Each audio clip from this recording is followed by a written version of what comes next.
ऊंचे इतने उड़ो कि बादलों को छू लो, ऊंचे इतने उड़ो कि बादलों को छू लो, पर खुदा के वास्ते खुदा को मत भूलो, पर खुदा के वास्ते खुदा को मत भूलो। दोस्तों, मैं आज इस वीडियो में बात करने वाला हूं खान सर के बारे में। आप तमाम लोग खान सर को जान चुके होंगे, क्योंकि सोशल मीडिया पर खान सर की बहुत तेजी के साथ वीडियोस वायरल हो रही हैं।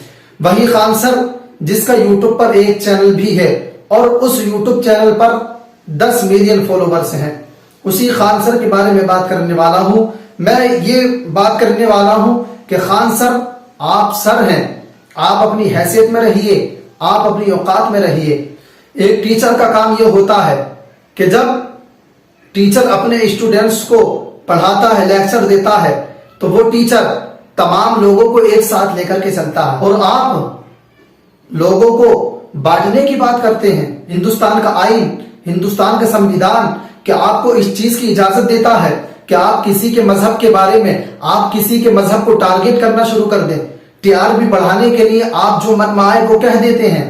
क्यों आप इस तरह से कर रहे हैं? आपके 10 मिलियन फॉलोवर्स हैं, लेकिन आज तक रियल नाम आपका कोई नहीं जान सका। आपका मालूम नहीं है कि आप हिंदू हैं मुस्लिम, आप फैसल खान है या अमित सिंह। मुझे आप हिंदू हो या मुस्लिम, मुझे एक चीज से कोई मतलब नहीं है।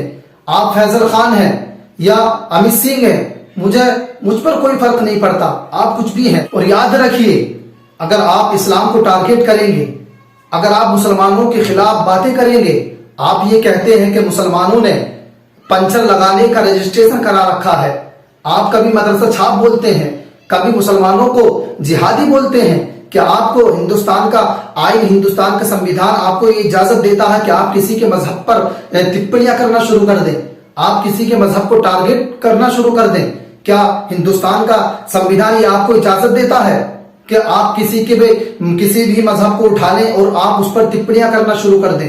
बिल्कुल ये इजाजत नहीं देता। याद रखिए, अगर आप इस्लाम के खिलाफ आवाज उठाएंगे, अगर आप इस्लाम के खिलाफ बोलेंगे, अगर आप मुसलमानों के खिलाफ भड़काने वाली बात करेंगे, तो याद रखिए, ये हिंदुस्तान का मुसलमान इस्लाम के खिलाफ उठने वाली आवाज का मुकाबला करता रहेगा, आखिरी दम तक लड़ता रहेगा। और मैं सरकार से ये मांग करता हूं, सरकार से ये अपील करता हूं, ये गुजारिश करता हूं कि अगर कोई भी किसी के मजहब पर अगर टिप्पणियां करता है, किसी के मजहब पर कीचड़ उछालता है, तो ऐसा सिस्टम बनाइए कि उसके खिलाफ सख्त से सख्त कार्रवाई होना चाहिए और उस बंदे को सख्त से सख्त सजा मिलना चाहिए। कोई ऐसा सिस्टम बनाइए। मुसलमानों, हक के लिए लड़ना सीखिए, आप अपने हक को पहचानिए।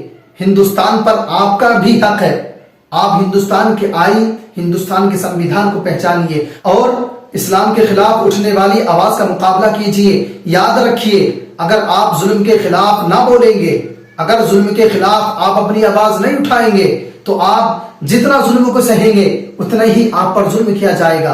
अगर आप जुल्म के खिलाफ आवाज नहीं उठाएंगे तो गोया कि आप अपनी जानों पर खुद जुल्म कर रहे हैं। तो अपनी आवाज को उठाना सीखिए। और जो लोग इस्लाम को टारगेट करते हैं, इस्लाम को बदनाम करने की कोशिश करते हैं, मैं उन लोगों को ये बताता हुआ चलूं कि इस्लाम हम सबको अमन सलामती का पैगाम देता है। इस्लाम हम सबको अमन सलामती सिखाता है। हमारा इस्लाम, हमारा मजहब हमको ये बताता है कि अगर आपका पड़ोसी परेशान है तो आप उसकी हेल्प कीजिए। अगर आपका पड़ोसी अगर बीमार है, अगर किसी मुसीबत में है, तो आप उसकी मुसीबत को दूर कीजिए।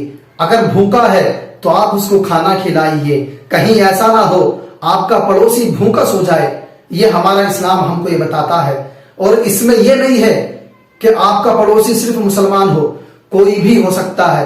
अगर आपका पड़ोसी हिंदू है तो आप उसके साथ भी उसकी हेल्प कीजिए, आप उसकी मदद कीजिए। हमारा इस्लाम हमको ये सिखाता है। और मैं ये समझता हूं कि कोई भी मजहब, कोई भी धर्म इस चीज की इजाजत नहीं देता है कि आप किसी के मजहब पर उंगलियां उठाना शुरू कर दें, आप किसी के धर्म पर टिप्पणियां करना शुरू कर दें, आप किसी के मजहब पर आप कीचड़ उछालना शुरू कर दें।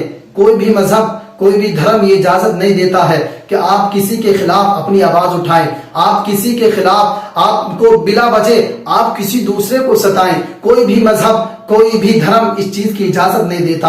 اور میں تو یہی کہوں گا کہ مذہب نہیں سکھاتا آپس میں بیل رکھنا۔ ہندی ہے ہم وطن ہے ہندوستان ہمارا، سارے جہاں سے اچھا ہندوستان ہمارا، ہم بلبلیں ہیں اس کی یہ گلستاں ہمارا۔ دوستو چلتے چلتے میں کچھ امیج دکھانا چاہتا ہوں۔ خان سر جو یہ کہتا ہے کہ مسلمانوں نے پنچر لگانے کا رجسٹریشن کرا رکھا ہے، مسلمان ہی صرف پنچر لگاتے ہیں، آپ ذرا امیج دیکھیے اور آپ فیصلہ کریں کیا صرف مسلمان ہی پنچر لگانے کا کام کرتا ہے؟ تو میں خان سر سے بس یہی کہوں گا کہ خان سر سوچ کر کے بولیے، بول کر کے نہ سوچیے، کیونکہ ایک نہ ایک دن جھوٹ پکڑا جاتا ہے اور جھوٹ کا ایک نہ ایک دن انت ہو ہی جاتا ہے۔ تو دوستو اجازت دیں، ملتے ہیں اگلی ویڈیو میں، تب تک کے لیے خدا حافظ۔